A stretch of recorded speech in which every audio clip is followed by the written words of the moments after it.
Michel Foucault, As Palavras e as Coisas, uma arqueologia das ciências humanas.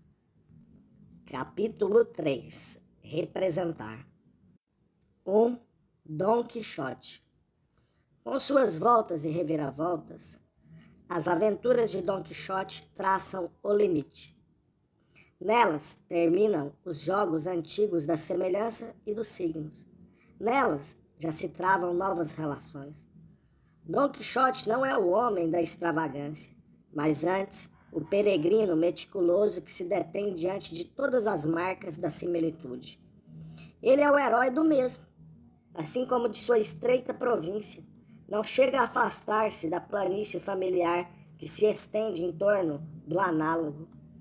Percorre-a indefinidamente, sem transpor jamais as fronteiras nítidas da diferença, nem alcançar o coração da identidade.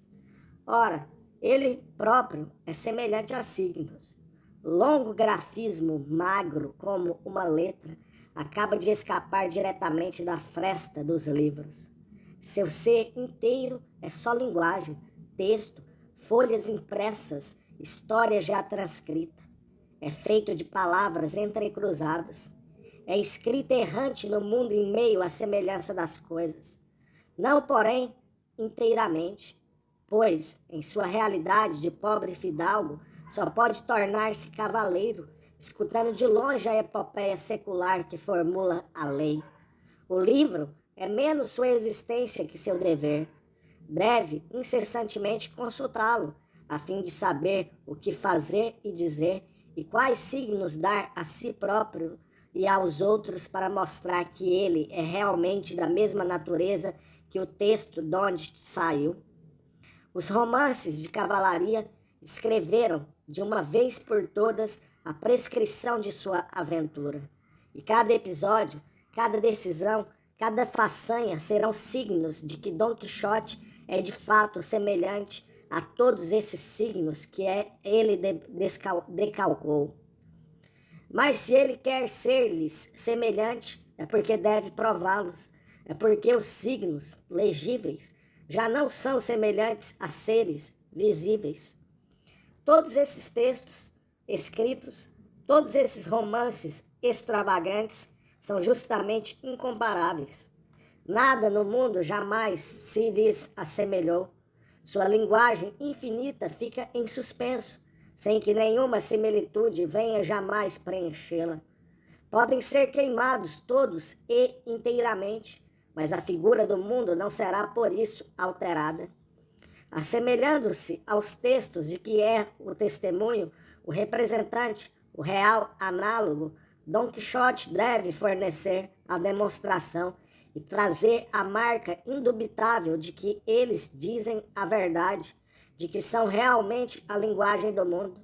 Compete-lhe preencher a promessa dos livros. Cabe-lhes refazer a epopeia, mas em sentido inverso. Esta pretendia narrar façanhas reais prometidas à memória. Já Dom Quixote deve preencher com realidade os signos sem conteúdo da narrativa.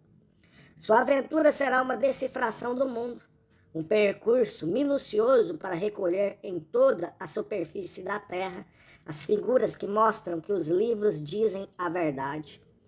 A façanha deve ser prova. Consiste não em triunfar realmente. É por isso que a vitória não importa no fundo, mas em transformar a realidade em signo. Em signo de que os signos da linguagem são realmente conformes às próprias coisas. Dom Quixote lê o mundo para demonstrar os livros, e não concede a si outras provas senão o espelhamento das semelhanças. Seu caminho todo é uma busca das similitudes. As menores analogias são solicitadas como signos adormecidos que cumprisse despertar para que pusessem de novo a falar. Os rebanhos, as criadas, as estalagens tornam a ser a linguagem dos livros, na medida imperceptível em que se assemelham aos castelos, às damas e aos exércitos. Semelhança sempre frustrada, que transforma a prova buscada em irrisão e deixa indefinidamente vazia a palavra dos livros. Mas a própria não similitude tem seu modelo, que ela imita servilmente. Encontra-o na metamorfose dos encantadores. De sorte que todos os indícios da não semelhança, todos os signos que mostram que os textos escritos não dizem a verdade, assemelham-se a este jogo de enfeitiçamento que introduz por ardil a diferença no indubitável da similitude. E como essa magia foi prevista e descrita nos livros, a diferença ilusória que ela introduz nunca será mais que uma similitude encantada. Um signo suplementar, portanto, de que os signos realmente se assemelham à verdade. Dom Quixote desenha o negativo do mundo do Renascimento.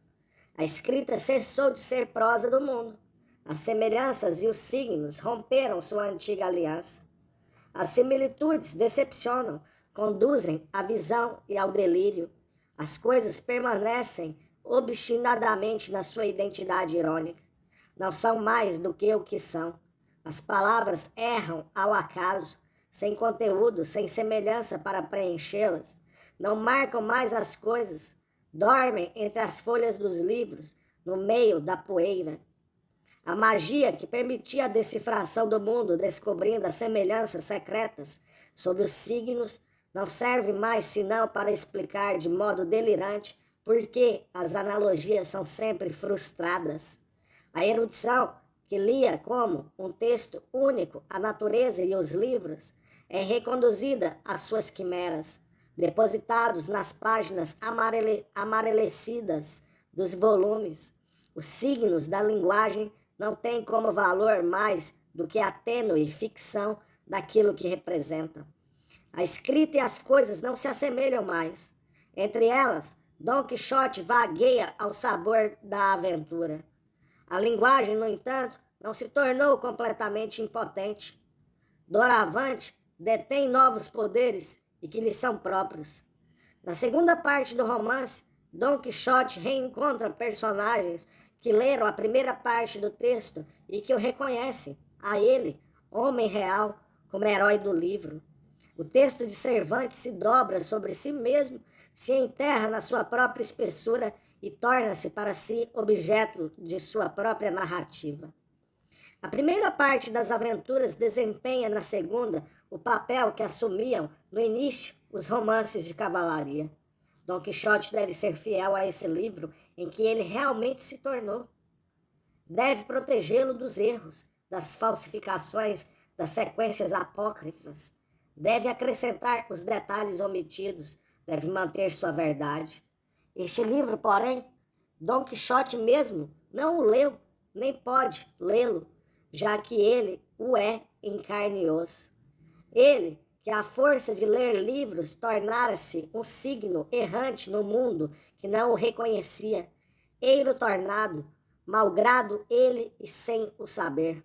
Um livro que detém sua verdade, reúne exatamente tudo o que ele fez e disse, viu e pensou, e permite, enfim, que o reconheçam, de tal modo se assemelha a todos esses signos, cujo sulco indelével deixou atrás de si. Entre a primeira e a segunda parte do romance, no interstício desses dois volumes, e somente pelo poder deles, Dom Quixote assumiu sua realidade. Realidade que ele deve somente à linguagem e que permanece totalmente interior às palavras. A verdade de Dom Quixote não está na relação das palavras com o mundo, mas nessa tênue e constante relação que as marcas verbais tecem de si para si mesmas. A ficção frustrada das epopeias tornou-se no poder representativo da linguagem. As palavras acabam de se fechar na sua natureza de signos.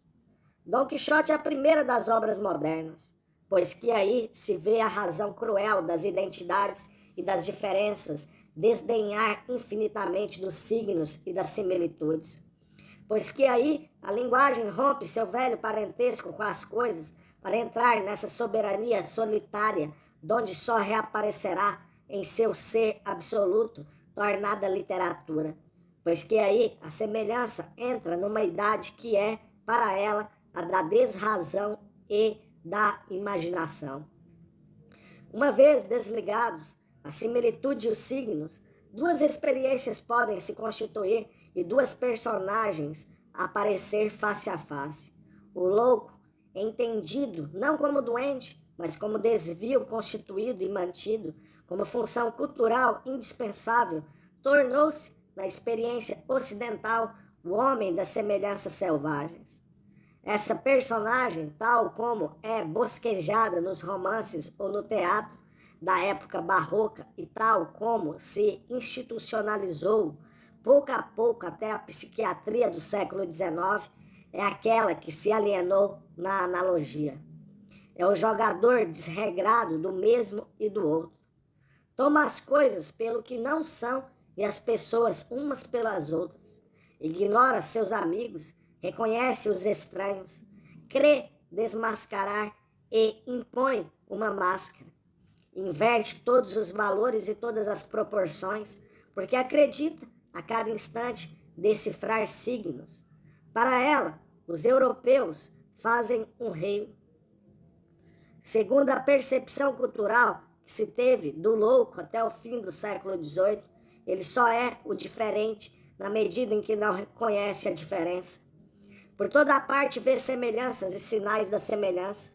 Todos os signos para ele se assemelham e todas as semelhanças valem como signos. Na outra extremidade do espaço cultural, mas totalmente próximo por sua simetria, o poeta é aquele que, por sob as diferenças nomeadas e cotidianamente previstas, reencontra os parentescos subterrâneos das coisas, suas similitudes dispersadas.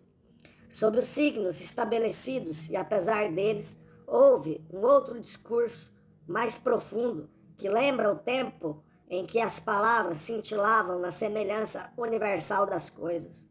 A soberania do mesmo, tão difícil de enunciar, apaga na sua linhagem a distinção dos signos. Daí, sem dúvida, na cultura ocidental moderna, o face a face da poesia e da loucura. Mas já não se trata do velho tema platônico do delírio inspirado. Trata-se da marca de uma nova experiência da linguagem das coisas. Às margens de um saber que separa os seres, os signos e as similitudes. E como que para limitar seu poder, o louco garante a função do homosemantismo. Reúne todos os signos e os preenche com uma semelhança que não cessa de proliferar.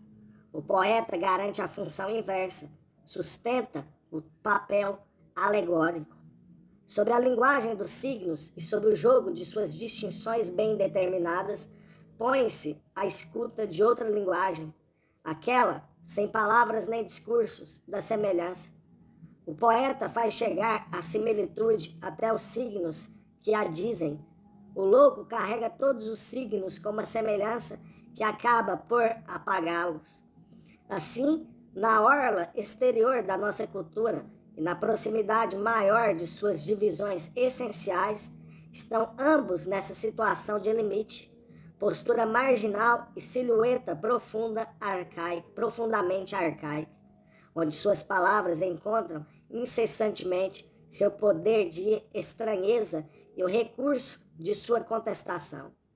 Entre eles, abriu-se o espaço de um saber onde, por uma ruptura essencial no mundo ocidental, a questão não será mais a das similitudes, mas a das identidades e das diferenças. 2. A ordem. Não é fácil estabelecer o estatuto das descontinuidades para a história em geral, menos ainda, sem dúvida, para a história do pensamento. Pretende-se traçar uma divisória? Todo limite não é mais talvez que um corte arbitrário num conjunto indefinidamente móvel. Pretende-se demarcar um período? Tem-se, porém, o direito de estabelecer, em 2 pontos do tempo, rupturas simétricas para fazer aparecer entre elas um sistema contínuo e unitário? A partir de que, então, ele se constituiria e a partir de que, em seguida, se desvaneceria e se deslocaria? A que regime poderiam obedecer ao mesmo tempo sua existência e seu desaparecimento? Se ele tem em si seu princípio de coerência, de onde viria o elemento estranho capaz de recuá-lo? Como pode um pensamento esquivar-se diante de outra coisa que ele próprio? Quer dizer, de um modo geral, não mais poder pensar um pensamento? E inaugurar um novo pensamento? O descontínuo, o fato de que, em alguns anos, por vezes, uma cultura deixa de pensar como fizera até então e se põe a pensar outra coisa e de outro modo, dá acesso, sem dúvida, a uma erosão que vem de fora, a esse espaço que, para o pensamento, está do outro lado, mas onde, contudo, ele não cessou de pensar desde a origem. Em última análise, o problema que se formula é o das relações do pensamento com a cultura. Como sucede que um pensamento tenha um lugar no espaço do mundo, que aí encontre como que uma origem e que não cesse aqui e ali de começar sempre de novo? Mas talvez não seja ainda o momento de formular o problema. É preciso, provavelmente, esperar que a arqueologia do pensamento esteja mais assegurada, tenha mais bem assumido a medida daquilo que ela pode descrever direta e positivamente, tenha definido os sistemas singulares e os encadeamentos internos aos quais se endereça, para tentar fazer o contorno do pensamento e interrogá-lo na direção por onde ele escapa de si mesmo. Bastará, pois, por ora, acolher essas descontinuidades na ordem empírica, ao mesmo tempo evidente e obscura em que se dão. No começo do século XVII, nesse período que, com razão ou não, se chamou barroco, o pensamento cessa de se mover no elemento da semelhança. A similitude não é mais a forma do saber, mas antes a ocasião do erro, o perigo ao qual nos expomos quando não examinamos o lugar mal esclarecido das confusões. Abre aspas, é um hábito frequente, fecha aspas, diz Descartes nas primeiras linhas das Regula, abre aspas, quando se descobrem algumas semelhanças entre duas coisas, atribuir tanto a uma como a outra, mesmo sobre os pontos em que elas são na realidade diferentes, aquilo que se reconheceu verdadeiro para somente uma das duas. Fecha aspas. Citação de Descartes, Obras Filosóficas. A idade do semelhante está fechando-se sobre si mesma. Atrás dela só deixa jogos.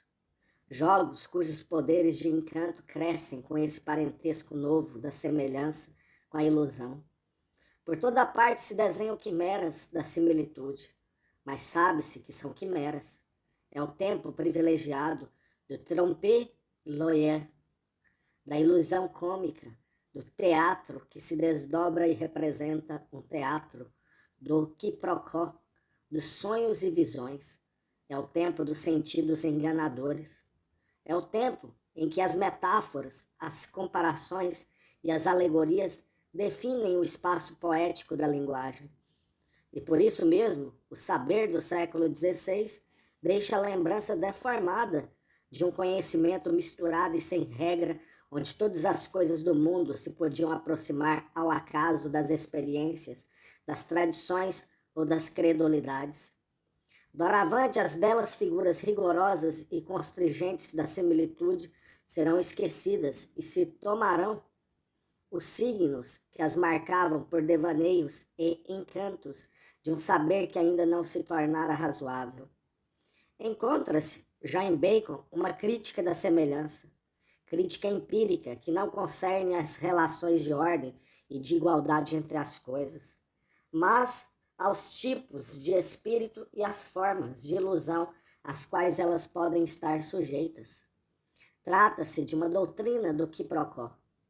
Bacon não dissipa as similitudes por meio da evidência e de suas regras. Mostra que elas cintilam diante dos olhos, desvanecem-se quando nos aproximamos, não se recompõem imediatamente, um pouco mais longe. São ídolos. Os ídolos da caverna e os do teatro fazem-nos crer que as coisas se assemelham ao que aprendemos e às teorias que formamos para nós. Outros ídolos fazem-nos crer que as coisas se assemelham entre si. Abre aspas. O espírito humano é naturalmente levado a supor que há nas coisas mais ordem e semelhança do que possuem. E, enquanto a natureza é plena de exceções e de diferenças, por toda parte o espírito vê harmonia, acordo e similitude. Daí esta ficção de que todos os corpos celestes descrevem, ao mover-se, círculos perfeitos. Fecha aspas.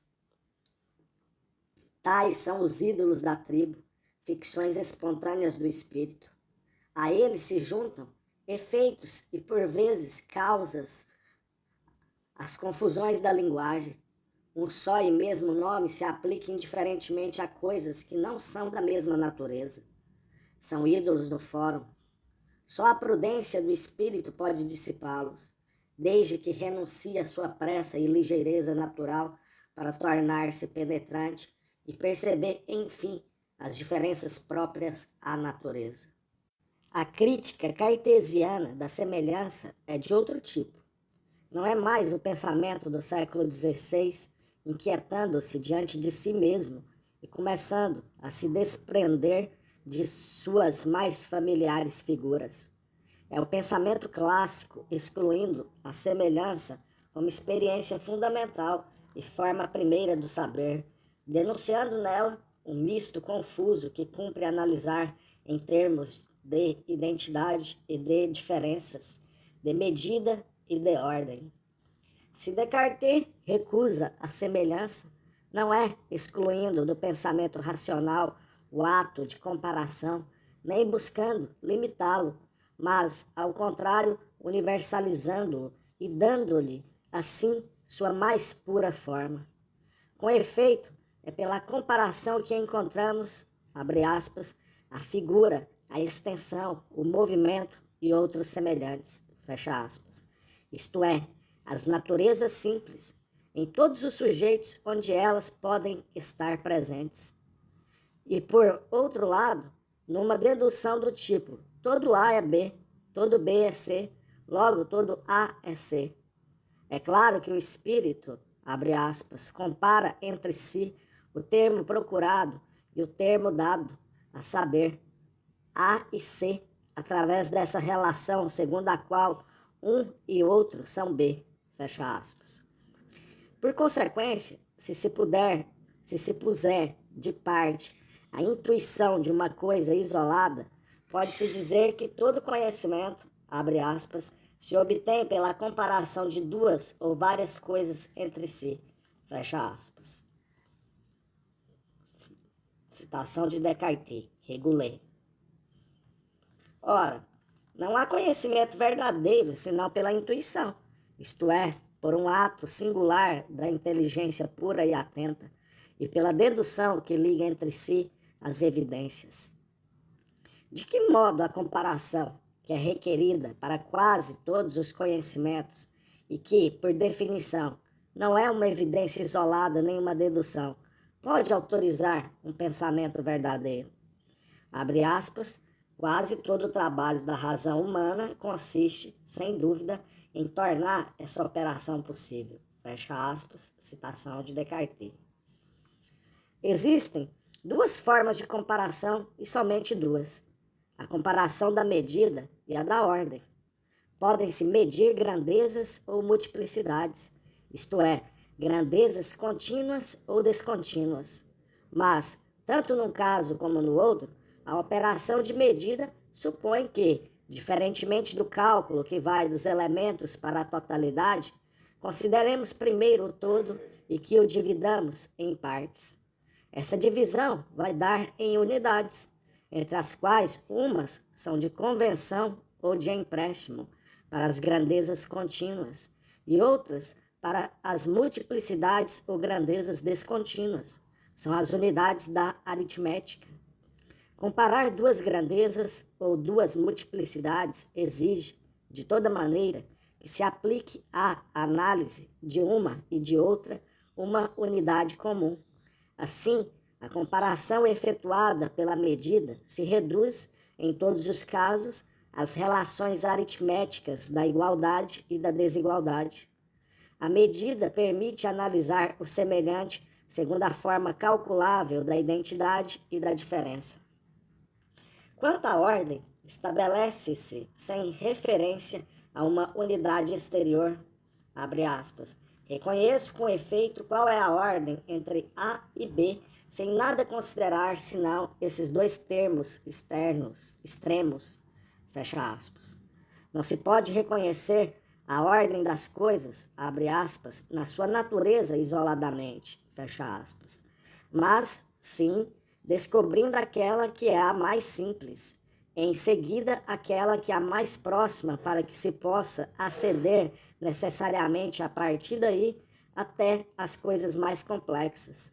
Enquanto a comparação por medida exigia primeiro uma divisão, depois a aplicação de uma unidade comum, aqui comparar e ordenar são uma única e mesma coisa.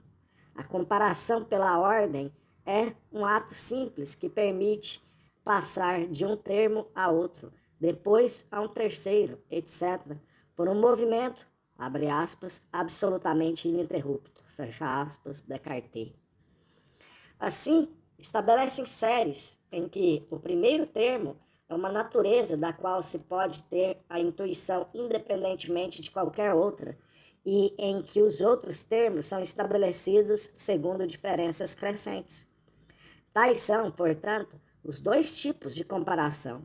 Uma analisa em unidades para estabelecer relações de igualdade e de desigualdade. A outra estabelece os elementos, os mais simples que se possam encontrar, e dispõe as diferenças segundo os graus mais fracos possíveis. Ora, pode-se reduzir a medida das grandezas e das multiplicidades ao estabelecimento de uma ordem. Os valores da aritmética são sempre ordenáveis, segundo uma série. A multiplicidade das unidades pode, pois, abre aspas, dispor-se segundo uma ordem tal que a dificuldade que pertence ao conhecimento da medida acabe por depender somente da consideração da ordem. Fecha aspas. Citação de Descartes. E é nisso justamente que consistem o método e seu progresso. Reduzir toda medida, toda determinação pela igualdade e a igualdade a uma colocação em série que, partindo do simples, faz aparecer as diferenças como graus de complexidade. O semelhante, depois de ter sido analisado segundo a unidade e as relações de igualdade ou de desigualdade, é analisado segundo a identidade evidente e as diferenças. Diferenças que podem ser pensadas na ordem das inferências. Entretanto, essa ordem ou comparação generalizada só se estabelece conforme o encadeamento no conhecimento. O caráter absoluto que se reconhece ao que é simples não concerne ao ser das coisas, mas, sim, a maneira como elas podem ser conhecidas. De tal sorte que uma coisa pode ser absoluta sob certo aspecto e relativa sob outro. A ordem pode ser, ao mesmo tempo, necessária e natural em relação ao pensamento e arbitrária em relação às coisas, já que uma mesma coisa, segundo a maneira que como a consideramos, pode ser colocada num ponto ou noutro da ordem. Tudo isso teve grandes consequências para o pensamento ocidental. O semelhante, que fora durante muito tempo categoria fundamental do saber, ao mesmo tempo forma e conteúdo do conhecimento, se acha dissociado numa análise feita em termos de identidade e de diferença. Ademais, quer indiretamente por intermédio da medida, quer diretamente e como que nivelada a ela, a comparação é reportada à ordem. Enfim, a comparação não tem mais como papel revelar a ordenação do mundo. Ela se faz segundo a ordem do pensamento e indo naturalmente do simples ao complexo. Daí, toda episteme da cultura ocidental se acha modificada em suas disposições fundamentais. E, em particular, o domínio empírico em que o homem do século XVI via ainda estabelecerem-se os parentescos, as semelhanças e as afinidades, e em que se entrecruzavam sem fim a linguagem e as coisas. Todo esse campo imenso vai assumir uma configuração nova. Podemos, se quisermos, designá-lo pelo nome de racionalismo. Podemos, se não tivermos na cabeça senão conceitos prontos, dizer que o século XVII marca o desaparecimento das velhas crenças supersticiosas ou mágicas e a entrada, enfim, da natureza na ordem científica.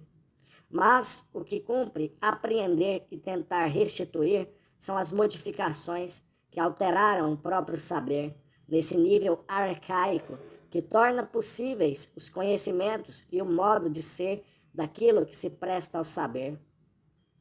Essas modificações podem resumir-se da seguinte maneira. Primeiro, substituição da hierarquia analógica pela análise. No século XVI, admitia-se de início o sistema global das correspondências, a Terra e o céu, os planetas e o rosto, o microcosmo e o macrocosmo, e cada similitude singular vinha alojar-se no interior dessa relação de conjunto. Doravante, toda semelhança será submetida à prova da comparação, isto é, só será admitida quando for encontrada, pela medida, a unidade comum ou mais radicalmente pela ordem, a identidade e a série das diferenças. Ademais, o jogo das similitudes era, outrora, infinito.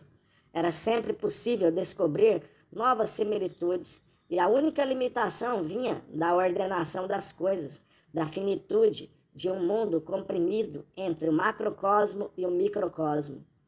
Agora, uma enumeração completa se tornará possível, quer sob a forma de um recenseamento exaustivo de todos os elementos que constituem o conjunto visado, quer sob a forma de uma colocação em categorias que articula, na sua totalidade, o domínio estudado, quer, enfim, sob a forma de uma análise de certo número de pontos, em número suficiente, tomados ao longo da série. A comparação pode, portanto, atingir uma certeza perfeita, nunca acabado e sempre aberto para novas eventualidades. O velho sistema das similitudes podia, pela via de confirmações sucessivas, tornar-se cada vez mais provável, jamais era certo. A enumeração completa e a possibilidade de determinar em cada ponto a passagem necessária ao seguinte permitem um conhecimento absolutamente certo das identidades e das diferenças. Abre aspas. Somente a enumeração nos pode permitir, qualquer que seja a questão a que nos apliquemos, ter sobre ela um julgamento verdadeiro e certo. Fecha aspas. Citação de Descartes. A atividade do espírito, e este é o quarto ponto, não mais consistirá, pois, em aproximar as coisas entre si, em partir em busca de tudo o que nelas possa revelar como que um parentesco, uma atração ou uma natureza secretamente partilhada, mas, ao contrário, em discernir, isto é, em estabelecer as identidades, depois da necessidade da passagem a todos os graus que delas se afastam. Nesse sentido, o discernimento impõe a comparação, a busca primeira e fundamental da diferença, obter pela intuição uma representação distinta das coisas e apreender claramente a passagem necessária de um elemento da série àquele que se lhe sucede imediatamente. Enfim, última consequência, já que conhecer é discernir, a história e a ciência vão se achar separadas uma da outra. De um lado, haverá a erudição, a leitura dos autores, o jogo de suas opiniões. Este pode, por vezes, ter valor de indicação, menos pelo acordo que aí se forma que pelo desentendimento. Abre aspas, quando se trata de uma questão difícil, é mais verossímil que se encontrem poucos e não muitos para descobrir a verdade a seu respeito. Fecha aspas. Em face dessa história, e sem comum medida com ela, erguem-se os juízos seguros que podemos fazer pelas intuições e seu encadeamento. Eles, e só eles, constituem a ciência. E mesmo que tivéssemos, abre aspas, lido todos os raciocínios de Platão e de Aristóteles, não seriam ciências que teríamos aprendido, ao que parece, mas história, fecha aspas, Descartes. Desde então, o texto cessa de fazer parte dos signos e das formas da verdade. A linguagem não é mais uma das figuras do mundo, nem a assinalação imposta às coisas desde o fundo dos tempos. A verdade encontra sua manifestação e seu signo na percepção evidente e distinta. Compete às palavras traduzi-la, se o podem. Não terão mais direito a ser sua marca. A linguagem se retira do meio dos seres para entrar na sua era de transparência e de neutralidade. Esse é um fenômeno geral na cultura do século XVII, mais geral que a aventura singular do cartesianismo. É necessário, com efeito, distinguir três coisas. Houve, por um lado, o mecanicismo, que, num período afinal bastante curto, quase apenas a segunda metade do século XVII, propôs um modelo teórico para certos domínios do saber, como a medicina ou a fisiologia. Houve também um esforço bastante diverso em suas formas de matematização do empírico, constante e contínuo para a astronomia e uma parte da física. Foi esporádico em outros domínios. Às vezes, tentado realmente, como em Condorcet, às vezes proposto como ideal universal e horizonte da pesquisa, como em Condillac, ou Destutt, às vezes também recusado em sua possibilidade mesma, em Buffon, por exemplo. Todavia, nem esse esforço, nem as tentativas do mecanicismo devem ser confundidos com a relação que todo saber clássico, em sua forma mais geral, mantém com a mátesis, entendida como ciência universal da medida e da ordem. Sob as palavras vazias, obscuramente mágicas, de influência cartesiana ou de modelo newtoniano, os historiadores das ideias têm o hábito de misturar essas três coisas e de definir o racionalismo clássico pela tentação de tornar a natureza mecânica e calculável. Os outros, os semi-hábeis, esforçam-se por descobrir, sob esse racionalismo, o jogo de forças contrárias, aquelas de uma natureza e de uma vida que não deixam reduzir nem a álgebra, nem a física do movimento e que mantém, assim, no fundo do classicismo, o reduto do não racionalizável. Essas duas formas de análise são, uma e outra, igualmente insuficientes, pois o fundamental para a episteme clássica não é nem o sucesso ou o fracasso do mecanicismo, nem o direito ou a impossibilidade de matematizar a natureza, mas sim uma relação com a mátesis, que, até o fim do século XVIII, permanece constante e inalterada. Essa relação apresenta dois caracteres essenciais.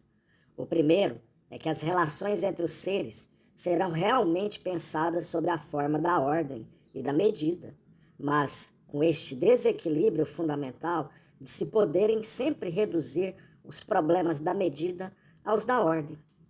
De sorte que a relação de todo conhecimento com a mátesis se oferece como a possibilidade de estabelecer entre as coisas, mesmo não mensuráveis, uma sucessão ordenada. Nesse sentido, a análise vai adquirir bem depressa valor de método universal, e o projeto leibniziano de estabelecer uma matemática das ordens qualitativas se acha no coração mesmo do pensamento clássico. É em torno dele que gravita todo esse pensamento. Por outro lado, porém, essa relação com a mátesis, como ciência geral da ordem, não significa uma absorção do saber nas matemáticas, nem que nelas se fundamente todo o conhecimento possível. Ao contrário, em correlação com a busca de uma mátesis, vê-se aparecer um certo número de domínios empíricos que até então não tinham sido nem formados nem definidos. Em nenhum desses domínios, ou em quase nenhum, é possível encontrar vestígios de um mecanicismo ou de uma matematização.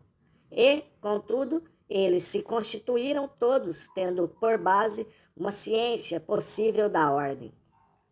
Se eles dependiam efetivamente da análise em geral, seu instrumento particular não era o método algébrico, mas o sistema de signos.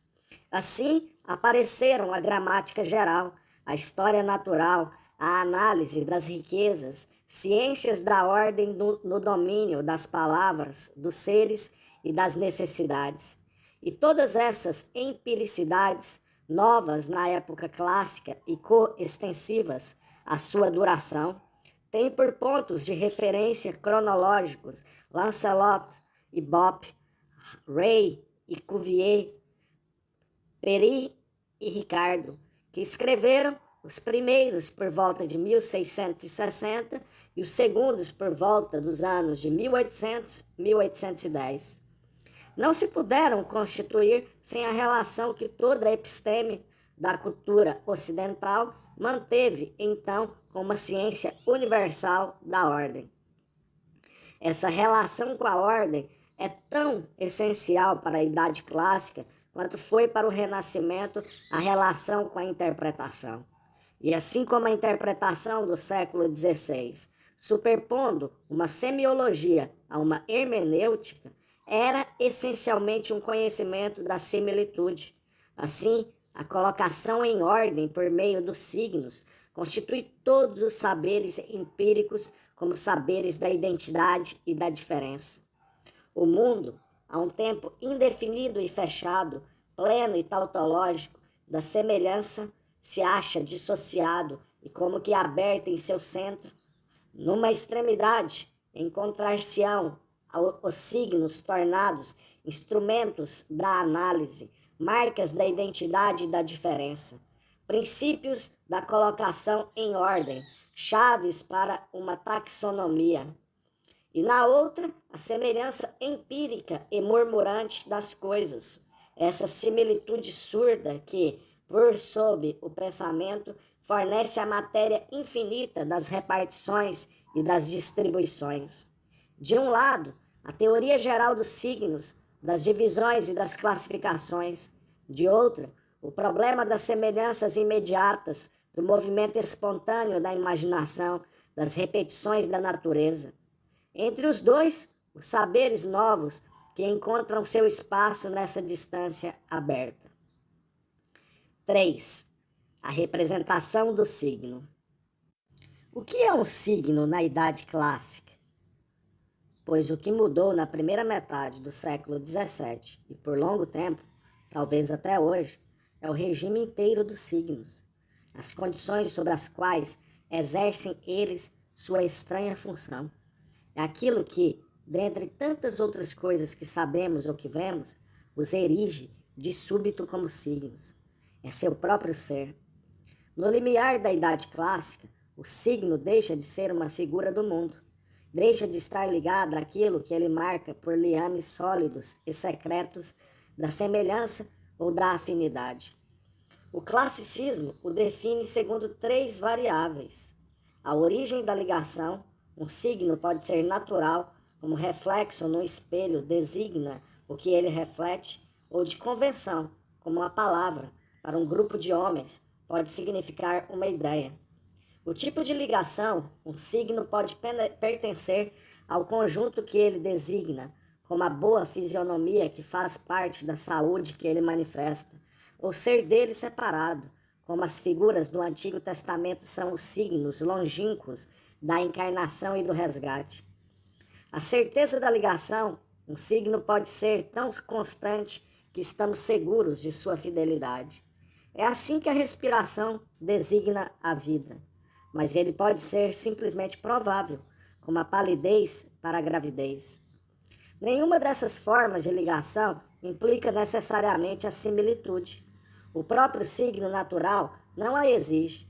Os gritos são signos espontâneos, mas não análogos do medo. Ou ainda, como diz Berkeley, as sensações visuais são signos do tato instaurados por Deus e, no entanto, não se lhe assemelham de maneira alguma. Essas três variáveis substituem a semelhança para definir a eficácia do signo no domínio dos conhecimentos empíricos.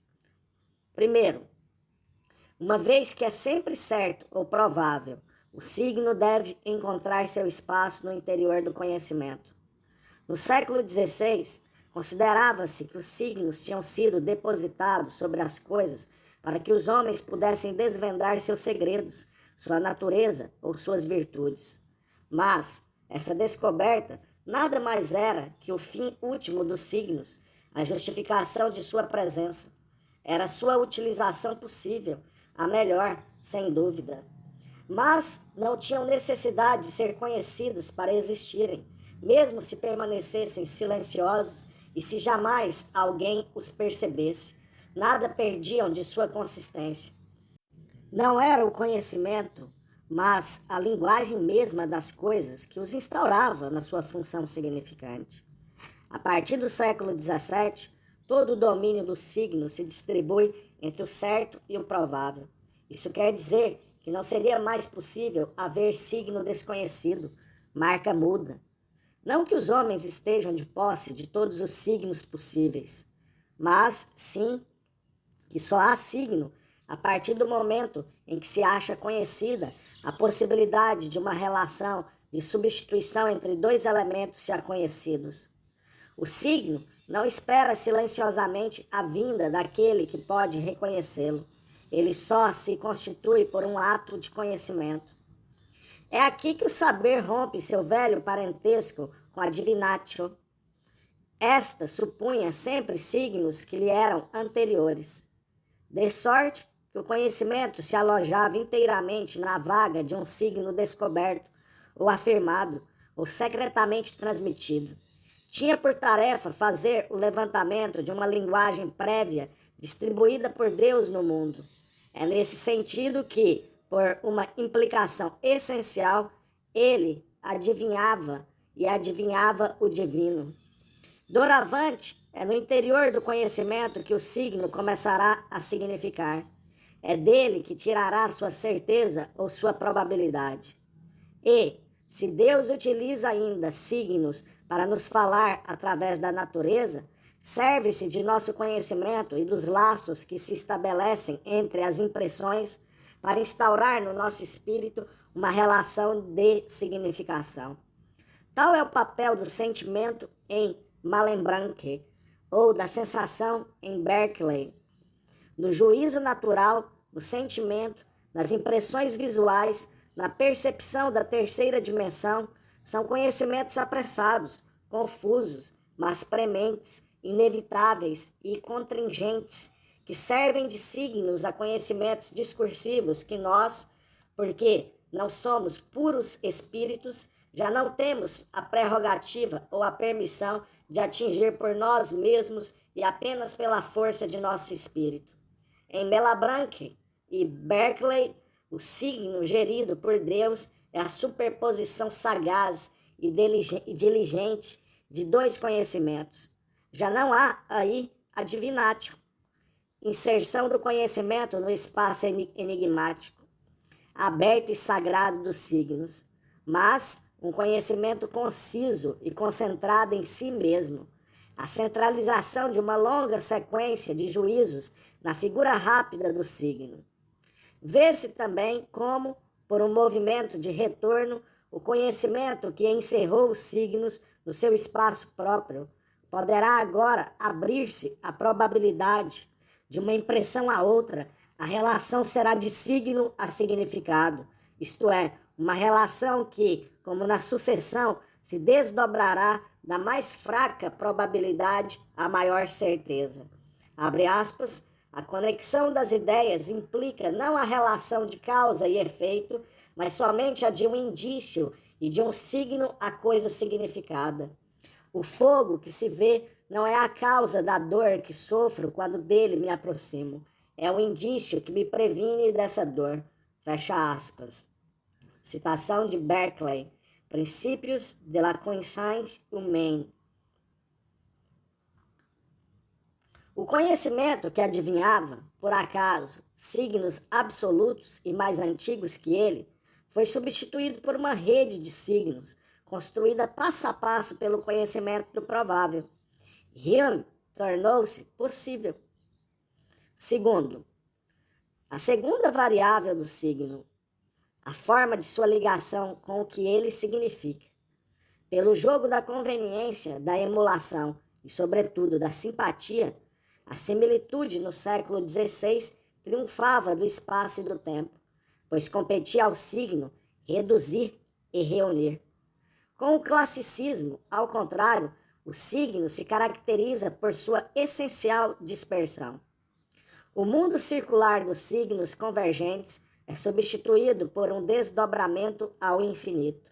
Nesse espaço, o signo pode ter duas posições, ou faz parte, a título de elemento, daquilo que ele serve para designar, ou é dele real e atuando separado.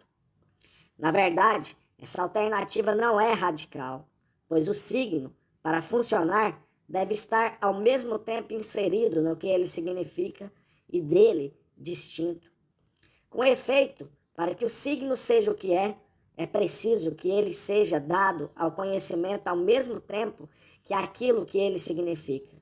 Como observa Condillac, um som não se tornaria jamais para uma criança o signo verbal de uma coisa se não tivesse sido ouvido pelo menos uma vez, no momento em que essa coisa é percebida.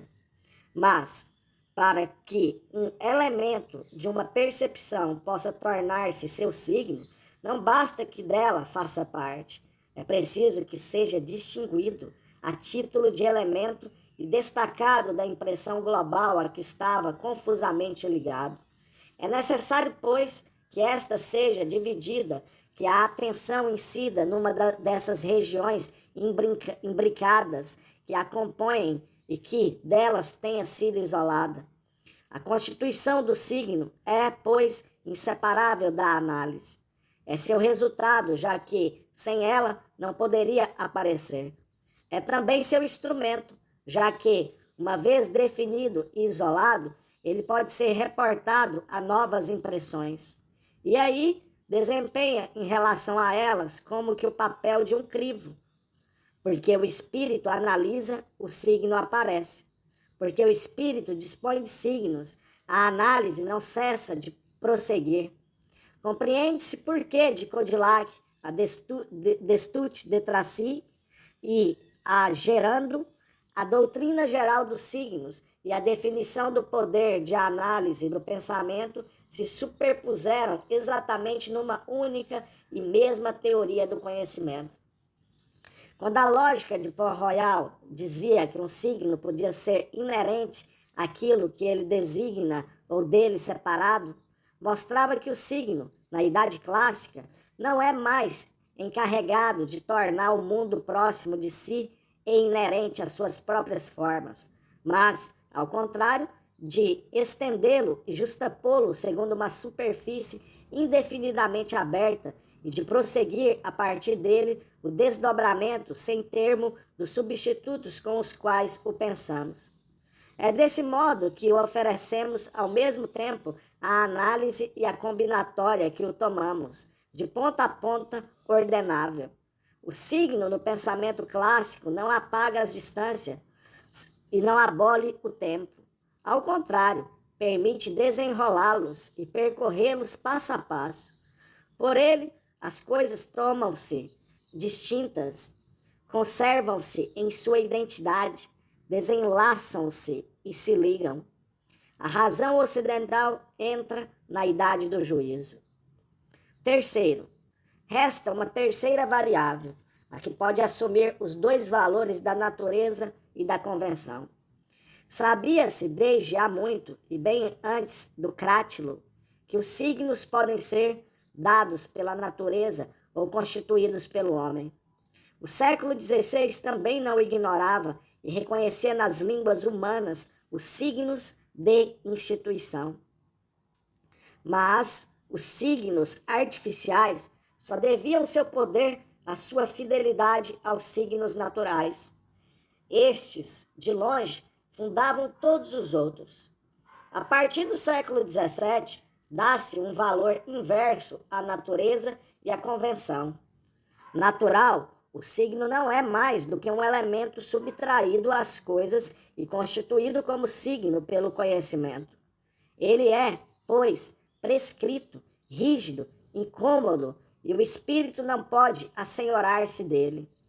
Ao contrário, quando se estabelece um signo de convenção, pode-se sempre, e é preciso com efeito, escolhê-lo de tal sorte que ele seja simples, fácil de lembrar, aplicável ao número indefinido de elementos, suscetível de se dividir ele próprio e de se compor.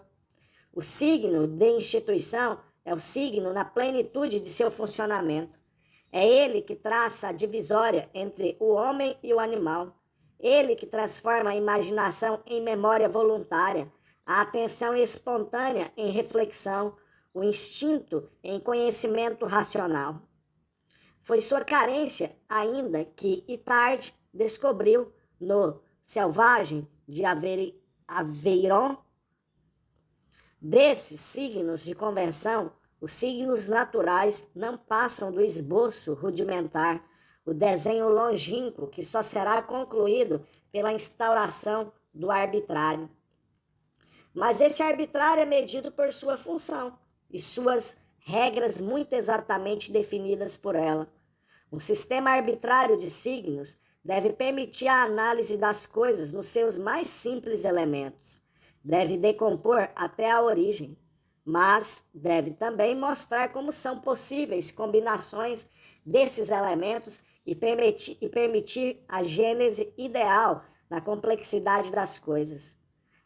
Arbitrário só se opõe a natural se se quiser designar a maneira como os signos foram estabelecidos. Mas o arbitrário é também o crivo de análise e o espaço combinatório através dos quais a natureza vai se oferecer no que ela é ao nível das impressões originárias e em todas as formas possíveis de sua combinação. Na sua perfeição, o sistema dos signos é essa língua simples, absolutamente transparente, que é capaz de nomear o elementar. É também esse conjunto de operações que define todas as conjunções possíveis. A nossos olhos, essa busca da origem e esse cálculo dos agrupamentos parecem incompatíveis, e nós os explicamos facilmente como uma ambiguidade no pensamento dos séculos XVII e XVIII. O mesmo ocorre com o jogo entre o sistema e a natureza. De fato, não há para esse pensamento nenhuma contradição. Mais precisamente, existe uma disposição necessária e única que atravessa toda a episteme clássica. É a pertença a um cálculo universal e de uma busca do elementar a um sistema que é artificial e que, por isso mesmo, pode-se fazer aparecer a natureza desde seus elementos de origem até a simultaneidade de todas as suas combinações possíveis. Na Idade Clássica, servir-se de signos não é, como nos séculos precedentes, tentar reencontrar por sobre eles o texto primitivo de um discurso afirmado e reafirmado para sempre. É tentar descobrir a linguagem arbitrária que autorizará o desdobramento da natureza no seu espaço, os termos últimos de sua análise e as leis de sua composição. O saber não tem mais que desencravar a velha palavra dos lugares desconhecidos onde ela se pode esconder. Cumpre-lhe fabricar uma língua e que ela seja bem feita, isto é, que, analisante e combinante, ela seja realmente a língua dos cálculos. É possível agora definir os instrumentos que, ao pensamento clássico, prescreve o sistema dos signos. É ele que introduz no conhecimento a probabilidade, a análise e a combinatória, o arbitrário justificado do sistema. É ele que dá lugar ao mesmo tempo à busca da origem e à calculabilidade. A constituição de quadros fixando as composições possíveis e a restituição de uma gênese a partir dos mais simples elementos. É ele que aproxima todo o saber de uma linguagem e busca substituir todas as línguas por um sistema de símbolos artificiais e de operações de natureza lógica. No nível de uma história das opiniões, tudo isso apareceria sem dúvida como uma imbricação de influências, em que seria necessário, sem dúvida, fazer aparecer a parte individual que cabe a Hobbes, Berkeley, Leibniz, Condillac, aos ideólogos. Mas, se interroga o pensamento clássico ao nível do que arqueologicamente o tornou possível, percebe-se que a dissociação entre o signo e a semelhança no começo do século XVIII fez aparecer estas figuras novas, que são a probabilidade, a análise, a combinatória, o sistema e a língua universal. Não como temas sucessivos, engendrando-se ou repelindo-se uns aos outros, mas como a rede única de necessidades. E foi ela que tornou possível essas individualidades a que chamamos Hobbes ou Berkeley, ou Hume ou Condillac. 4. A representação reduplicada. No entanto, a mais fundamental propriedade dos signos para a episteme clássica não foi enunciada até o presente. Com efeito, que o signo possa ser mais ou menos provável, mais ou menos afastado daquilo que significa, que possa ser natural ou arbitrário, sem que sua natureza ou seu valor de signo seja afetado por isso, tudo isso mostra bem que a relação do signo com seu conteúdo não é assegurada na ordem das próprias coisas. A relação do significante com o significado se aloja agora no espaço onde nenhuma figura intermediária assegura mais seu encontro. Ela é, no interior do conhecimento, o liame estabelecido entre a ideia de uma coisa e a ideia de uma outra. A lógica de Port-Royal o diz, abre aspas, o signo encerra duas ideias, uma da coisa que representa, outra da coisa representada, e sua natureza consiste em excitar a primeira pela segunda, fecha aspas. Teoria dual do signo, que se opõe sem equívoco à organização mais complexa do Renascimento. Então, a teoria do signo implicava três elementos perfeitamente distintos: o que era marcado, o que era marcante e o que permitia ver nisto a marca daquilo. Ora, este último elemento era a semelhança. O signo marcava na maneira em que era quase a mesma coisa que o que ele designava. É esse sistema unitário e triplo que desaparece ao mesmo tempo que o pensamento por semelhança e que é substituído por uma organização estritamente binária. Mas há uma condição para que o signo seja realmente essa pura dualidade. Em seu ser simples de ideia ou de imagem ou de percepção, associada ou substituída a uma outra, o elemento significante não é signo. Ele só se torna signo sob a condição de manifestar, além do mais, a relação que o liga àquilo que significa. É preciso que ele represente, mas que essa representação, por sua vez, se acha representada nele. Condição indispensável à organização binária do signo e que a lógica de Port-Royal enuncia antes mesmo de dizer o que é um signo. Abre aspas. Quando só se olha certo objeto como representando outro, a ideia que dele se tem é uma ideia de signo, e esse primeiro objeto se chama signo, fecha aspas. A ideia significante se desdobra, porquanto a ideia que substitui outra se superpõe à ideia de seu poder representativo. Acaso não haveria três termos: a ideia significada, a ideia significante e, no interior desta, a ideia de seu papel de representação? Não se trata, porém, de um retorno subrepetício a um sistema ternário. Trata-se antes de um desnível inevitável da figura, com dois termos que recua em relação a si mesma e vem alojar-se por inteiro no interior do elemento significante. De fato, o significante tem por conteúdo total, por função total e por determinação total somente aquilo que ele representa. Ele lhe é inteiramente ordenado e transparente. Mas esse conteúdo só é indicado numa representação que se dá como tal, e o significado se aloja sem resíduo e sem opacidade no interior da representação do signo.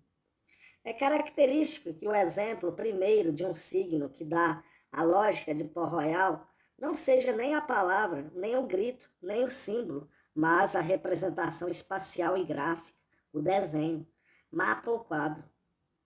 É que, com efeito, o quadro só tem por conteúdo o que ele representa. E, no entanto, esse conteúdo só aparece representado por uma representação.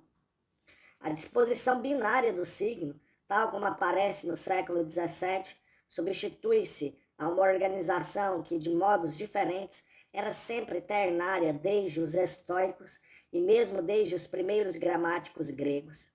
Ora, essa disposição supõe que o signo é uma representação duplicada e reduplicada sobre si mesma. Uma ideia pode ser signo de outra, não somente porque entre elas pode estabelecer-se um liame de representação, mas porque essa representação pode sempre se representar no interior da ideia que representa. Ou ainda porque, em sua essência própria, a representação é sempre perpendicular a si mesma. É, ao mesmo tempo, indicação e aparecer, relação a um objeto e manifestação de si.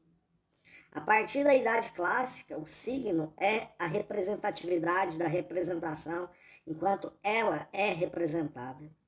Isso tem consequências de grande peso. Primeiramente, a importância dos signos no pensamento clássico. Eles eram, outrora, meios de conhecer e chaves para um saber. São agora coextensivos à representação, isto é, ao pensamento inteiro, alojam-se nele, percorrendo-o, porém, em toda a sua extensão. Desde que uma representação esteja ligada à outra e represente em si mesma essa ligação, há signo. A ideia abstrata significa a percepção concreta de onde ela foi formada, Condillac. A ideia geral é tão somente uma ideia singular servindo de signos às outras, Berkeley. As imaginações são signos das percepções de onde elas vieram, Hume, Condillac. As sensações são signos umas das outras, Berkeley, Condillac. E é possível, finalmente, que as próprias sensações, como em Berkeley, sejam os signos do que Deus nos quer dizer, o que delas faria como que os signos de um conjunto de signos. A análise da representação e a teoria dos signos se interpenetram de modo absoluto. E no dia em que a ideologia, no fim do século XVIII, se interrogar sobre o primado que é preciso dar à ideia ou ao signo, no dia em que Destutt reprovar gerando por ter elaborado uma teoria dos signos antes de ter definido a ideia, é que sua imediata interdependência já começará a anuviar-se e que a ideia e o signo cessarão de ser perfeitamente transparentes um ao outro. Segunda consequência, essa extensão universal do signo no campo da representação exclui até a possibilidade de uma teoria da significação. Com efeito, interrogar-se sobre o que é a significação supõe que esta seja uma figura determinada na consciência. Mas, se os fenômenos nunca são dados senão numa representação que, em si mesma e por sua representatividade própria, é inteiramente signo, a significação não pode constituir problema. Mais ainda, ela nem sequer aparece. Todas as representações são ligadas entre si como signos. Em conjunto, formam como que uma imensa rede. Cada uma, na sua transparência, se dá como signo daquilo que ela representa. E, todavia, ou antes, por isso mesmo, nenhuma atividade específica da consciência pode jamais constituir uma significação.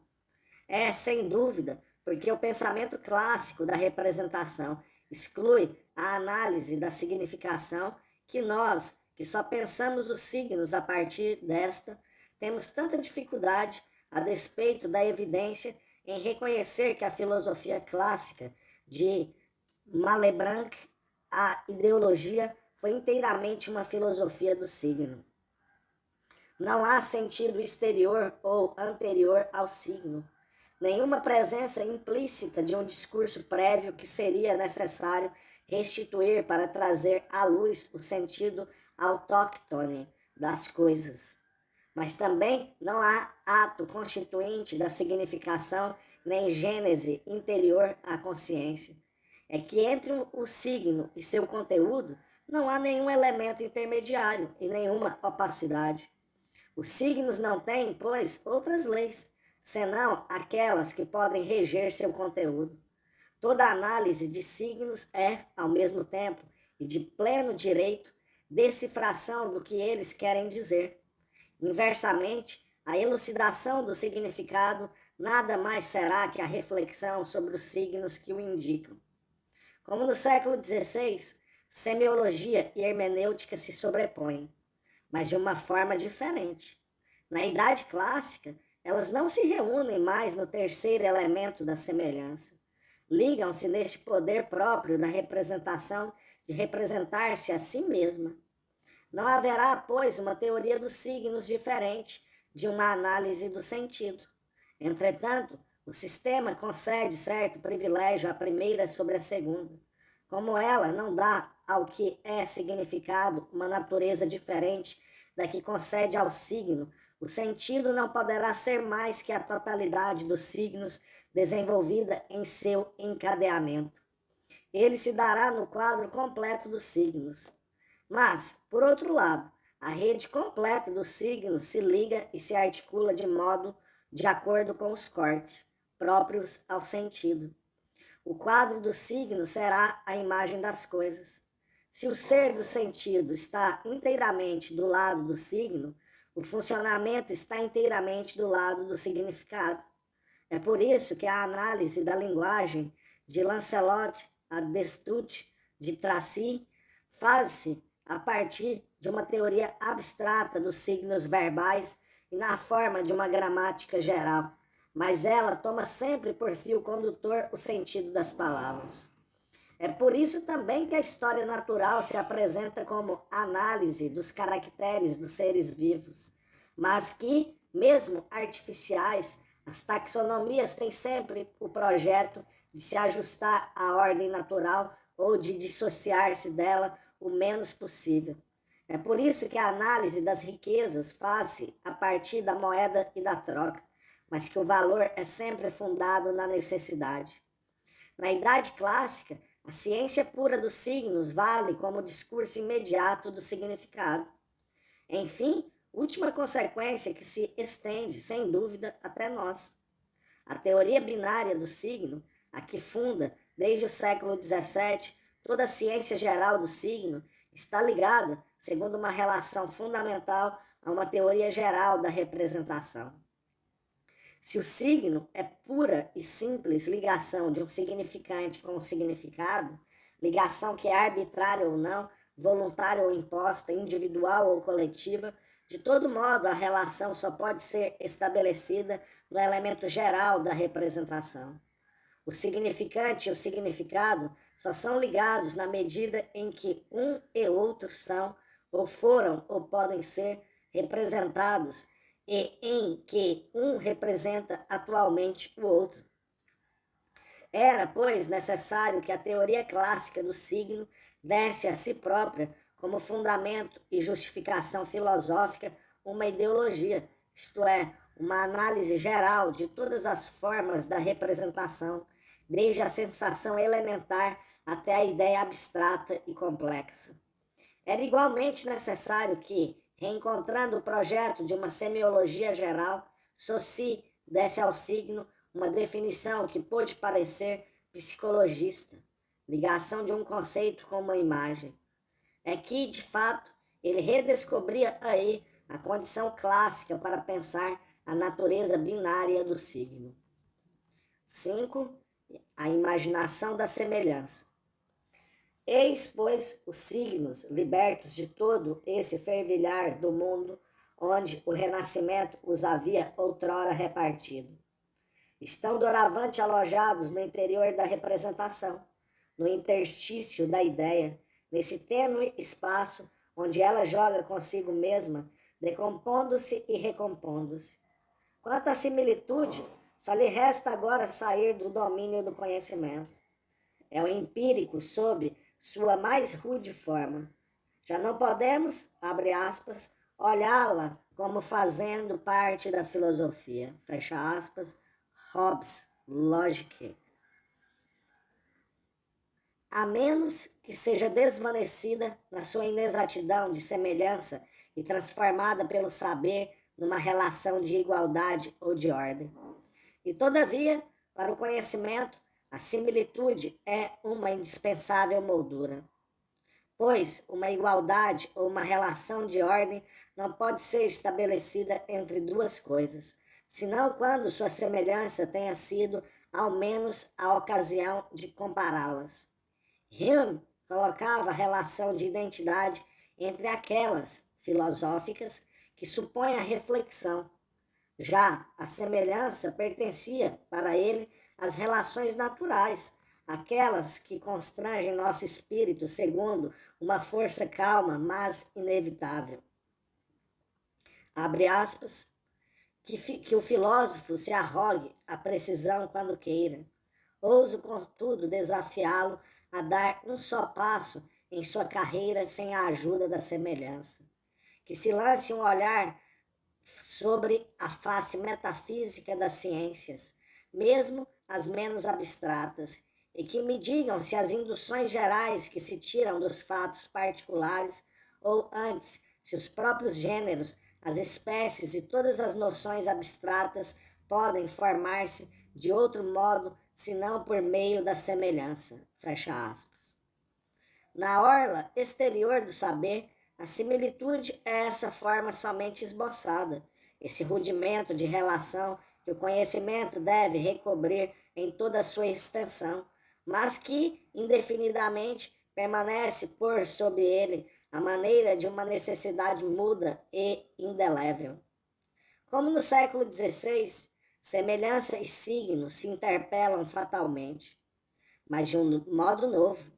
Em vez de precisar de uma marca para que seja desvendado seu segredo, a similitude é agora o fundo indiferenciado, movediço, instável, sobre o qual o conhecimento pode estabelecer suas relações, suas medidas e suas identidades. Dupla reviravolta por conseguinte, porque é o signo, e com ele todo o conhecimento discursivo que exigem um fundo de similitude, e porque não se trata mais de manifestar um conteúdo prévio ao conhecimento, mas de dar um conteúdo que possa oferecer um lugar de aplicação às formas do conhecimento. Enquanto no século XVI a semelhança era a relação fundamental do ser consigo mesmo e a dobradura do mundo, na Idade Clássica ela é a mais simples forma sob a qual aparece o que se deve conhecer e que está mais afastado do próprio conhecimento. É por ela que a representação pode ser conhecida, isto é, comparada com as que podem ser similares, analisada em elementos que lhes são comuns com outras representações, combinada com as que podem apresentar identidades parciais e distribuídas finalmente num quadro ordenado. A similitude na filosofia clássica, isto é, numa filosofia da análise, desempenha um papel simétrico ao que a diversidade assegurará no pensamento crítico e nas filosofias do juízo. Nessa posição de limite e de condição, aquilo sem o que e aquém do que não se pode conhecer, a semelhança se situa do lado da imaginação, ou mais exatamente, ela só aparece em virtude da imaginação, e a imaginação, em troca, só se exerce apoiando-se nela. Com efeito, se supõem na cadeia ininterrupta da representação impressões por mais simples que sejam, e se não houvesse entre elas o menor grau de semelhança, não haveria nenhuma possibilidade para que a segunda lembrasse a primeira, a fizesse reaparecer e autorizasse, assim, sua reapresentação no imaginário. As impressões se sucederiam na mais total diferença, tão total que não poderia sequer ser percebida, visto que uma representação jamais teria ensejo de se estabelecer num lugar, de ressuscitar outra mais antiga e de se justapor a ela para dar lugar a uma comparação. A tênue identidade necessária a toda diferenciação sequer seria dada. A mudança perpétua se desenrolaria sem referência na perpétua monotonia. Mas, se não houvesse na representação o obscuro poder de tornar novamente presente uma impressão passada, nenhuma jamais apareceria como semelhante a uma precedente ou dessemelhante dela. Esse poder de lembrar implica, ao menos, a possibilidade de fazer aparecer como quase semelhantes, como vizinhas e contemporâneas, como existindo quase da mesma forma duas impressões, das quais uma, porém, está presente, enquanto a outra, desde muito talvez, deixou de existir. Sem imaginação, não haveria semelhança entre as coisas. Vê-se o duplo requisito. É preciso que haja, nas coisas representadas, o murmúrio insistente da semelhança. É preciso que haja, na representação, o recôndito sempre possível da imaginação. E nenhum nem outro desses requisitos pode dispensar aquele que o completa e lhe faz face. Daí, duas direções de análise que se mantiveram ao longo de toda a idade clássica e não deixaram de se aproximar para finalmente enunciarem, na última metade do século XVIII, sua verdade comum na ideologia. De um lado, encontra-se a análise que explica a reversão da série de representações num quadro inatual, mas simultâneo de comparações. A análise da impressão, da reminiscência, da imaginação, da memória, de todo esse fundo involuntário que é como que a mecânica da imagem no tempo. De outro, a análise que explica a semelhança das coisas, sua semelhança antes de sua ordenação, sua decomposição em elementos idênticos e diferentes, a repartição em quadro de suas similitudes desordenadas. Por que, pois, as coisas se oferecem numa imbricação, numa mistura, num entrecruzamento em que sua ordem essencial está confusa, mas bastante visível ainda para que transpareça sob forma das semelhanças, de similitudes vagas, de ocasiões alusivas para uma memória alerta? A primeira série de problemas corresponde, grosso modo, à analítica da imaginação, como poder positivo e de transformar o tempo linear da representação em espaço simultâneo de elementos virtuais. A segunda corresponde, grosso modo, à análise da natureza, com as lacunas, as desordens, que confundem o quadro dos seres e os dispersam numa sequência de representações que, vagamente de longe, se assemelham. Ora, esses dois momentos opostos, um negativo da desordem da natureza nas impressões, outro positivo do poder de reconstituir a ordem a partir dessas impressões, encontram sua unidade na ideia de uma gênese. E isso de duas maneiras possíveis.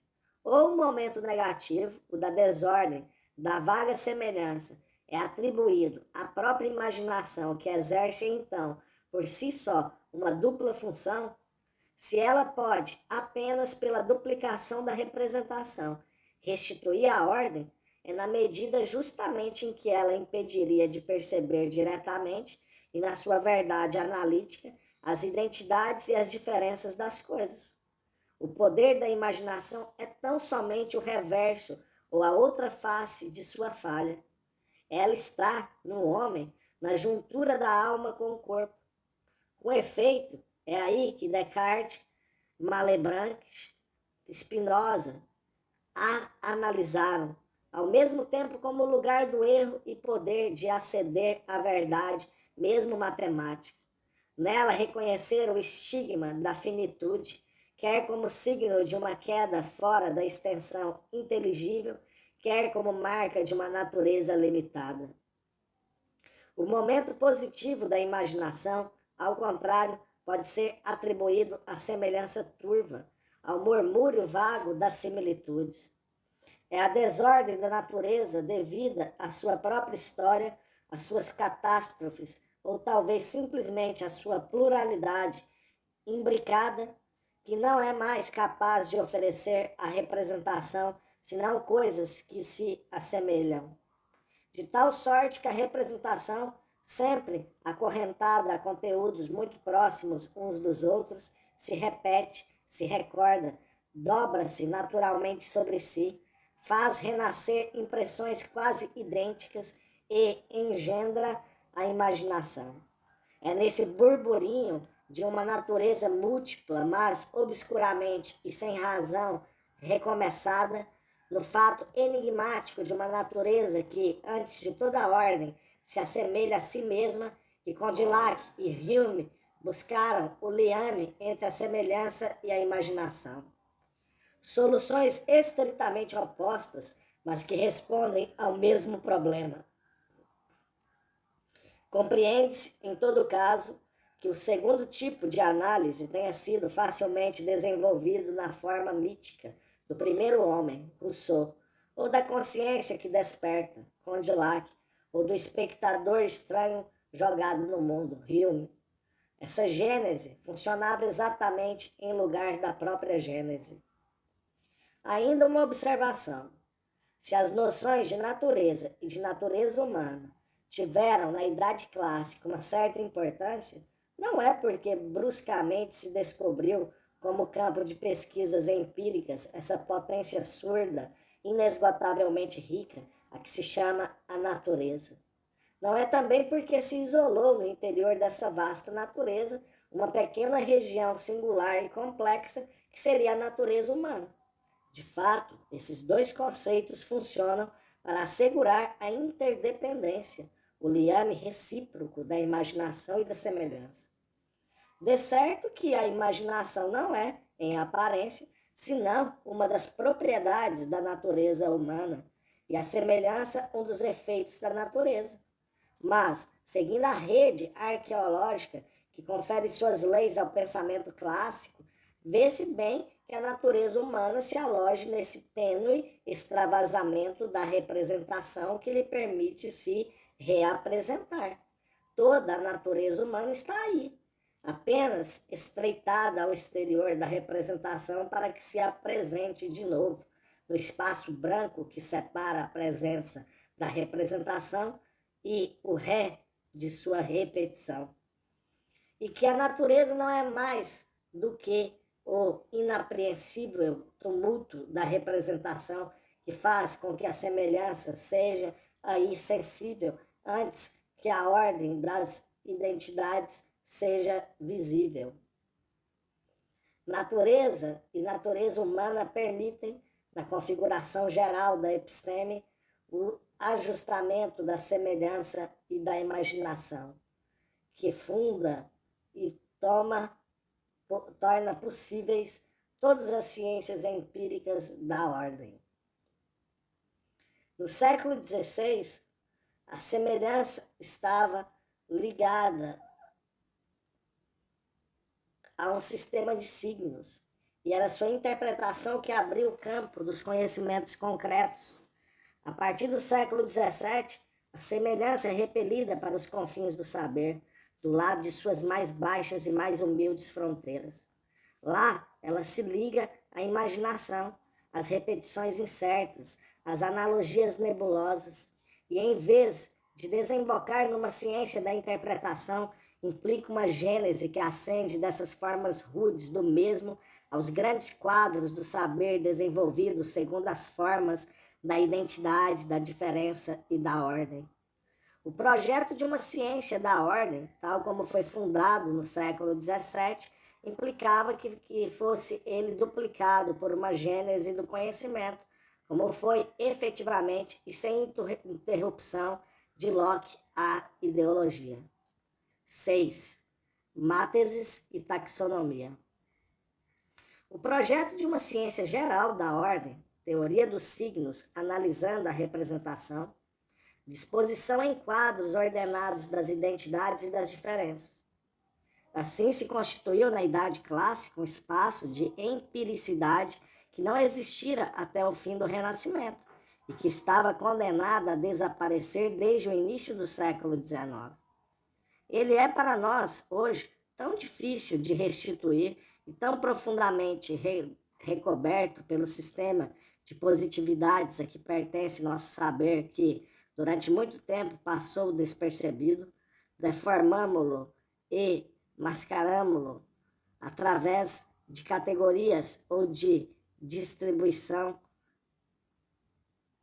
que são as nossas. Pretende-se reconstituir, ao que parece, o que foram nos séculos XVII e XVIII as ciências da vida, da natureza ou do homem. Esquece-se simplesmente que nem o homem, nem a vida, nem a natureza são domínios que se oferecem espontânea e passivamente à curiosidade do saber. O que torna possível o conjunto da episteme clássica é primeiramente a relação a um conhecimento da ordem. Quando se trata de ordenar as naturezas simples, recorre-se a uma mátesis, cujo método universal é a álgebra.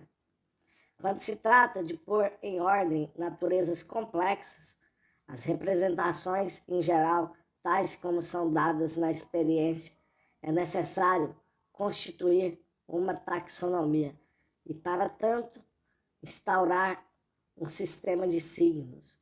Os signos estão para a ordem das naturezas compostas, como a álgebra está para a ordem das naturezas simples. Mas, na medida em que as representações empíricas devem ser suscetíveis de se analisar como naturezas simples, vê-se que as taxonomias se reportam inteiramente a máteses.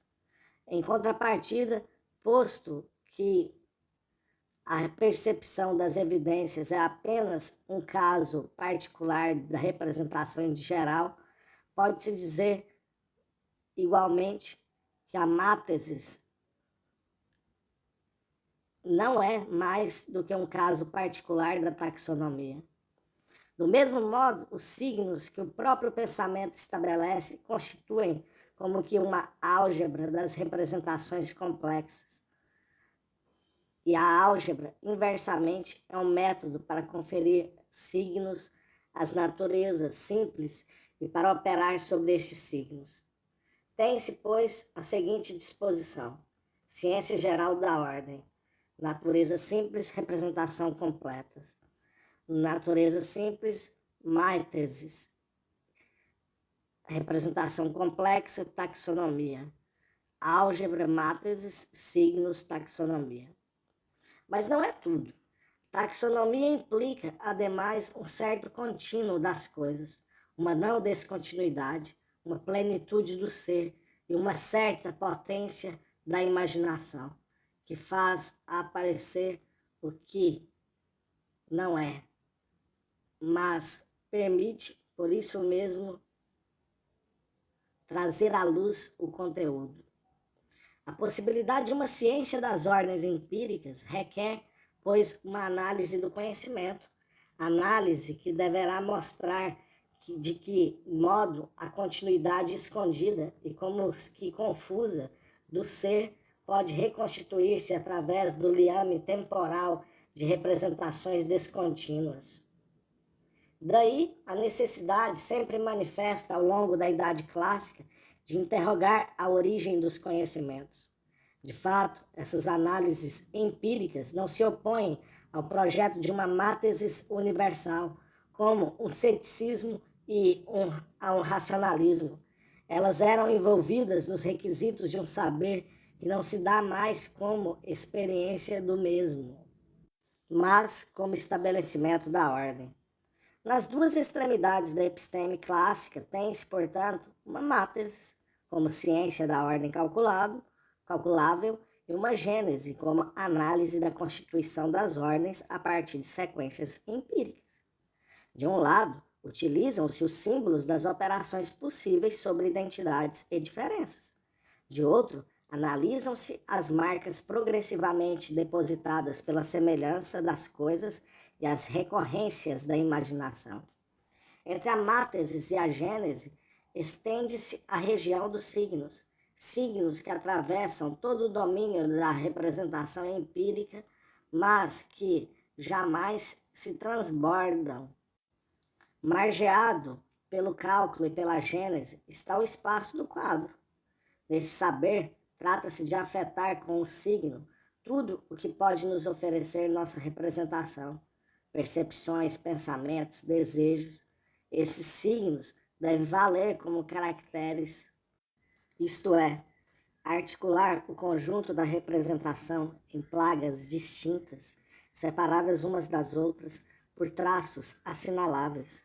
Autorizam, assim, o estabelecimento de um sistema simultâneo, segundo o qual as representações enunciam sua proximidade e seu afastamento, sua vizinhança e suas distâncias. Portanto, a rede que, fora da cronologia, manifesta seu parentesco e restitui no espaço permanente suas relações de ordem. Por essa forma, pode-se delinear o quadro das identidades e das diferenças. É nessa região que se encontra a história natural. Ciência dos caracteres que articulam a continuidade da natureza e sua imbricação. Nessa região também se encontra a teoria da moeda e do valor. Ciência dos signos que autorizam a troca e permitem estabelecer equivalências entre as necessidades ou os desejos dos homens.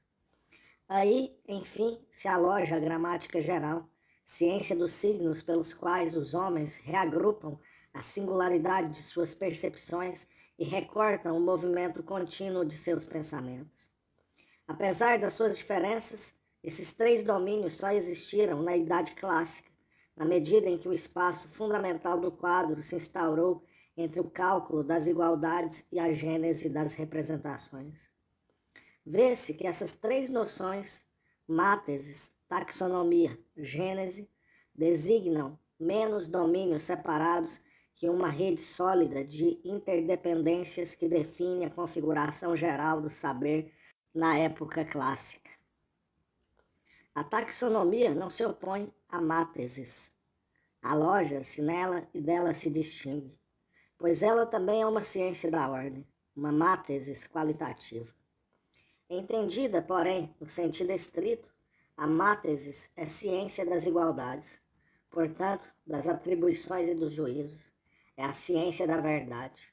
Já a taxonomia trata das identidades e das diferenças, é a ciência das articulações e das classes, é o saber dos seres. Da mesma forma, a gênese se aloja no interior da taxonomia ou, ao menos, encontra nela sua possibilidade primeira. Mas a taxonomia estabelece o quadro das diferenças visíveis. A gênese supõe uma série sucessiva. Uma trata os signos na sua simultaneidade espacial, como a sintaxe. A outra os reparte num análogon do tempo, como uma cronologia. Em relação a mátesis, a taxonomia funciona como a ontologia em face de uma apofântica. Em face da gênese, funciona como a semiologia em face de uma história. Ela define, pois, a lei geral dos seres e, ao mesmo tempo, as condições sob as quais é possível conhecê-los. Daí o fato de que a teoria dos signos na época clássica tenha podido sustentar, ao mesmo tempo, uma ciência de feição dogmática que se apresentava como o conhecimento da própria natureza e uma filosofia da representação que, no decurso do tempo, se tornou cada vez mais nominalista e cada vez mais cética. Daí também o fato de que semelhante disposição tenha desaparecido, a ponto de as eras posteriores perderem até a memória de sua existência. É que, após a crítica kantiana e tudo o que se passou na cultura ocidental do fim do século XVIII, uma divisão de um novo tipo se instaurou. De um lado, a mátesis se reagrupou, constituindo uma apofântica e uma ontologia. É ela que até nossos dias reinou sobre as disciplinas formais. De outro lado, a história e a semiologia, esta absorvida, de resto, por aquela, se reuniram nessas disciplinas da interpretação que estenderam seu poder de Schleiermacher a Nietzsche e a Freud. Em todo caso, a episteme clássica pode se definir, na sua mais geral disposição, pelo sistema articulado de uma mátesis, de uma taxonomia e de uma análise genética. As ciências trazem sempre consigo o projeto, mesmo longínquo, de uma exaustiva colocação em ordem. Apontam sempre para a descoberta de elementos simples e de sua composição progressiva. E, no meio deles, elas formam quadro, exposição de conhecimentos no sistema contemporâneo de si próprio. O centro do saber, nos séculos 17 e 18, é o quadro. Quanto aos grandes debates que ocuparam a opinião, alojam-se muito naturalmente nas dobras dessa organização. Pode-se perfeitamente escrever uma história do pensamento na época clássica, tomando esses debates como pontos de partida ou como temas. Mas não se fará então mais que a história das opiniões, isto é, das escolhas operadas segundo os indivíduos, os meios, os grupos sociais, e é todo um método de inquirição que está implicado. Se quiser empreender uma análise arqueológica do próprio saber, então não são esses debates célebres que devem servir de fio condutor e articular o propósito. É preciso reconstituir o sistema geral de pensamento, cuja rede, em sua positividade, torna possível um jogo de opiniões simultâneas e aparentemente contraditórias. É essa rede que define as condições de possibilidade de um debate ou de um problema. É ela a portadora da historicidade do saber. Se o mundo ocidental debateu-se para saber se a vida era apenas movimento ou se a natureza era bastante ordenada para provar Deus, não é porque um problema for aberto. É porque, após ter dispersado o círculo indefinido dos signos e das semelhanças, e antes de organizar as séries da causalidade e da história, a episteme da cultura ocidental abriu um espaço em quadro que ela não cessou de percorrer desde as formas calculáveis da ordem até a análise das mais complexas representações. E desse percurso, percebe-se o suco na superfície histórica dos temas, dos debates, dos problemas e das preferências de opinião. Os conhecimentos atravessaram de ponta a ponta um espaço de saber que havia sido disposto de uma só vez no século XVII e que só devia ser encerrado 150 anos mais tarde. Desse espaço em quadro, cumpre empreender agora a análise, lá onde ele aparece sob sua mais clara forma, isto é, na teoria da linguagem, da classificação e da moeda. Objetar-se-á, talvez, que o simples fato de querer analisar, ao mesmo tempo e num só movimento, a gramática geral, a história natural e a economia, reportando-as a uma teoria geral dos signos e da representação, supõe uma questão que só pode vir de nosso século. Sem dúvida, a Idade Clássica, não mais que qualquer outra cultura, pôde circunscrever ou nomear o sistema geral de seu saber. Mas esse sistema foi suficientemente constringente para que as formas visíveis dos conhecimentos nele esboçassem por si próprias os seus parentescos, como se os métodos, os conceitos, os tipos de análise, as experiências adquiridas, os espíritos e, finalmente, os próprios homens se tivessem deslocado ao sabor de uma rede fundamental que definia a unidade implícita, mas inevitável do saber. Desses deslocamentos, a história mostrou 1000 exemplos. Trajeto tantas vezes percorrido entre a teoria do conhecimento, a dos signos e a da gramática. Port Royal deu sua gramática em complemento e como que em sequência natural de sua lógica, a qual se liga por uma comum análise dos signos. Condillac, Destutt, de Tracy, articularam uma com outra a decomposição do conhecimento em suas condições ou elementos e a reflexão sobre esses signos de que a linguagem só constitui a aplicação e o uso mais visíveis. Trajeto também entre a análise da representação dos signos e a da riqueza. Quesnay, o fisiocrata, escreveu um artigo, Evidência, para a enciclopédia. Condillac e Destutt colocaram na linha de sua teoria do conhecimento e da linguagem a do comércio e da economia, que tinha para eles valor de política e também de moral. Sabe-se que Turgot escreveu o artigo Etimologia da enciclopédia e o primeiro paralelo sistemático entre a moeda e as palavras, que Adam Smith escreveu, além de sua grande obra econômica, um ensaio sobre a origem das línguas. Trajeto entre a teoria das classificações naturais e as da linguagem. Adamson não pretendeu somente criar uma nomenclatura ao mesmo tempo artificial e coerente no domínio da botânica. Tinha em vista e aplicou-a, em parte, toda uma reorganização da escrita em função dos dados fonéticos da linguagem.